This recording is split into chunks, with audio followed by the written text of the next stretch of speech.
Jai Hind Defense Aspirants. Welcome back to my channel SSP Success. For any query regarding SSP and AFSP, please join our Telegram channel SSP Success, whose link is given in the description box.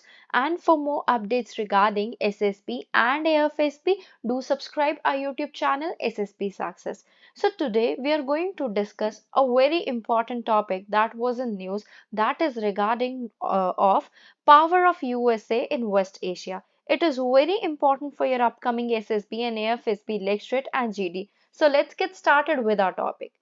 See, अगर हम briefly शुरू करें, देखो 1979 में क्या हुआ था? Iran में इस्लामिक रेवोल्यूशन जो है वो आया था। शाह रेजीम फेल हो गया था और शाह रेजीम के क्लोज रिलेशन किन के साथ थे? शाह रेजीम के क्लोज रिलेशन थे यूनाइटेड स्टेट्स के साथ। ओके, इसी के साथ यूएसएसआर ने अपनी रेड आर्मी को भेजा था कहाँ पे? अफगानिस्तान में। तो उस सिचुएशन में जब वेस्ट एशिया में यूएसए का बेसिकली इन्फ्लुएंस कम हो रहा था, तो उस टाइम पे यूएसए के प्रेसिडेंट उन्होंने स्टेट ऑफ यूनियन को एड्रेस करते हुए एक बात बोली थी। और वो बात क्या बोली गई थी? उन्होंने ये बोला था कि अगर देखो कोई आउटसाइड फोर्स ने, फॉर एग्जांपल इस केस में यूएसएसआर ने जिन्होंने अपनी रेड आर्मी को भेजा था, तो उस टाइम पे यूएस के प्रेसिडेंट ने ये बोला कि अगर किसी आउटसाइड फोर्स ने पर्शियन गल्फ रीजन में कंट्रोल एस्टैब्लिश करने की कोशिश की, तो इसे यूएस के इंटरेस्ट के अगेंस्ट माना जाएगा। इसका मतलब होगा कि वो फोर्सेस यूएस पे अटैक करना चाहती हैं और यूएस से उसको रिटेलिएट करेगा अपनी तरीके से, इंक्लूडिंग मिलिट्री फोर्स। सो ये था आपका Carter doctrine of the USA. ठीक है, तो किसी आउटसाइड फोर्स ने भी बेसिकली कंट्रोल एस्टैब्लिश करने की कोशिश नहीं की। कहाँ पे? पर्शियन गल्फ में, just because of what? Carton जो डॉक्ट्रिन था, जो चलता हुआ आ रहा था। और यूएसए ने अपना इन्फ्लुएंस बरकरार भी रखा पर्शियन गल्फ रीजन में। लेकिन अब सिचुएशन क्या हो रही है? चेंज हो रही है। और सिचुएशन कैसे चेंज हो रही है? सिचुएशन ऐसे चेंज हुई, आपने रिसेंटली न्यूज में सुना होगा कि ईरान और सऊदी सऊदी अरेबिया, जो दोनों क्या है? राइवलरी कंट्रीज हैं, उनके बीच में क्या करवा दिया है? समझौता करवा दिया है चाइना ने। सो आउटसाइड फोर्स फिर से पर्शियन गल्फ रीजन में अपना कंट्रोल एस्टैब्लिश करने की कोशिश कर रही है। लेकिन यूएसए कुछ नहीं कर पा रहा है। बेसिकली यहाँ पे हम देख पा रहे हैं किसका एंड हो रहा है? कार्टर डॉक्ट्रिन का एंड हो रहा है। और यूएसए जब ये मीडिएशन हो रही थी चाइना के द्वारा, एक स्पेक्टेटर के फॉर्म में था।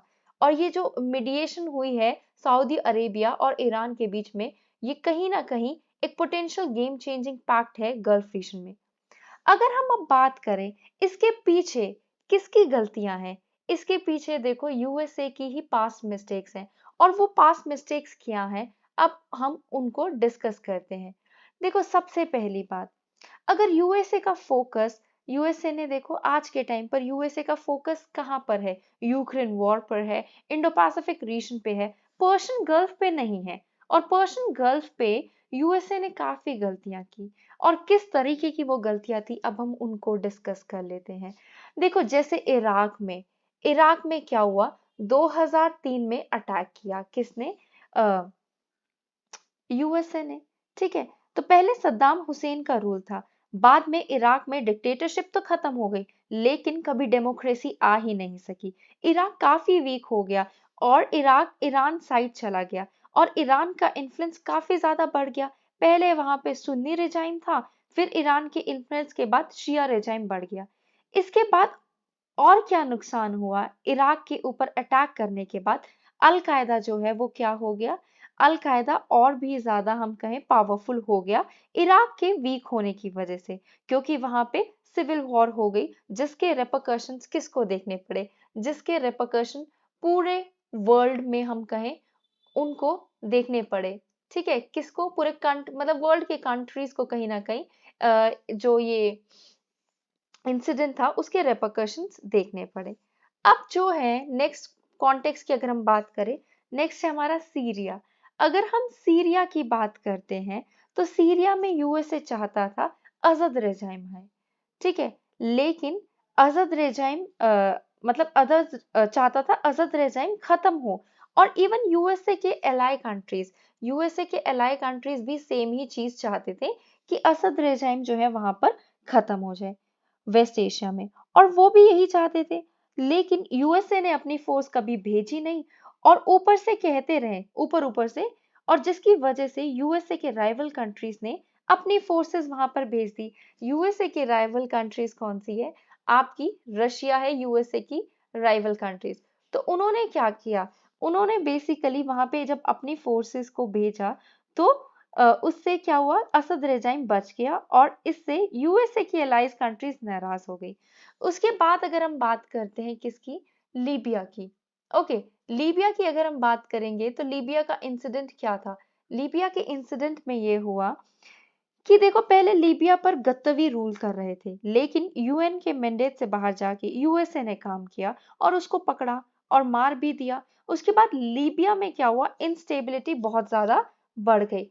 मतलब यूएसए ने काफी गलतियां की हैं। देखो सीरिया में यूएसए ने अपनी फोर्सेस इसलिए नहीं भेजी थी, रीजन था उसका, बिकॉज यूएसए ने देखा अफगानिस्तान में और इराक में ऑलरेडी वो फंस चुके हैं, वो नहीं चाहते थे कि वो फिर से कहीं पर क्या हो, फंसे। इसलिए उन्होंने अपनी फोर्सेस वहां पर नहीं भेजी। तो उस टाइम यूएस के प्रेसिडेंट कौन थे? यूएस के प्रेसिडेंट थे Obama. Okay, so basically Obama को एक चीज तो रियलाइज हो गई थी कि इससे अच्छा है ईरान के साथ पीस एस्टैब्लिश की जाए, और उन्होंने ईरान के साथ एक डील साइन की जिसका नाम था P5+1 की डील ईरान के साथ।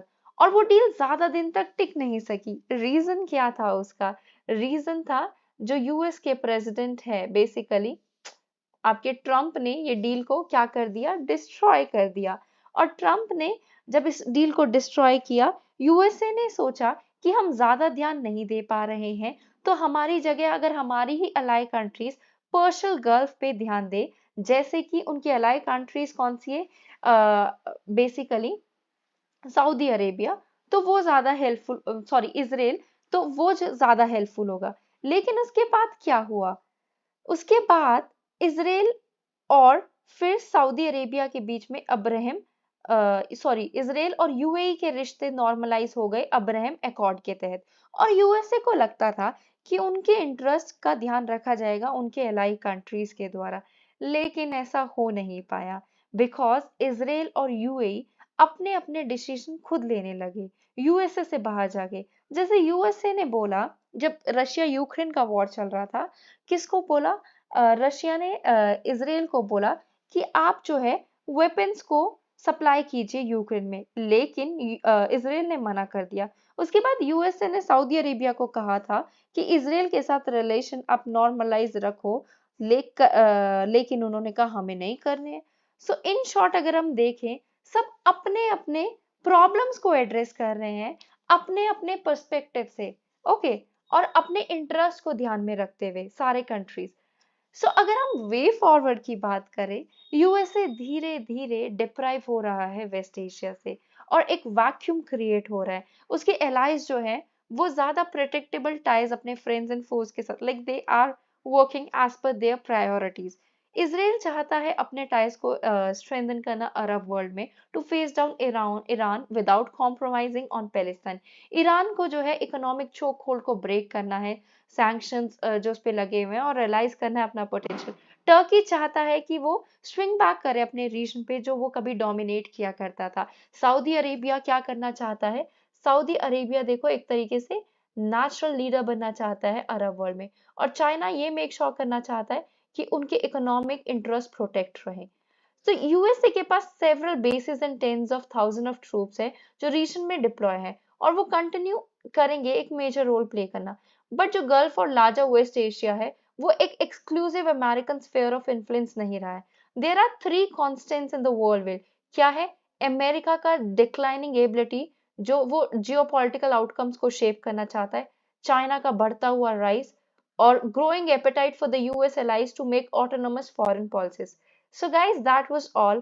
I hope you like my video. If you like it, do like it, share it, and subscribe our YouTube channel SSP Success. If you want me to continue with these videos on the daily basis, do put it in the comment and do like my video. Thank you everyone.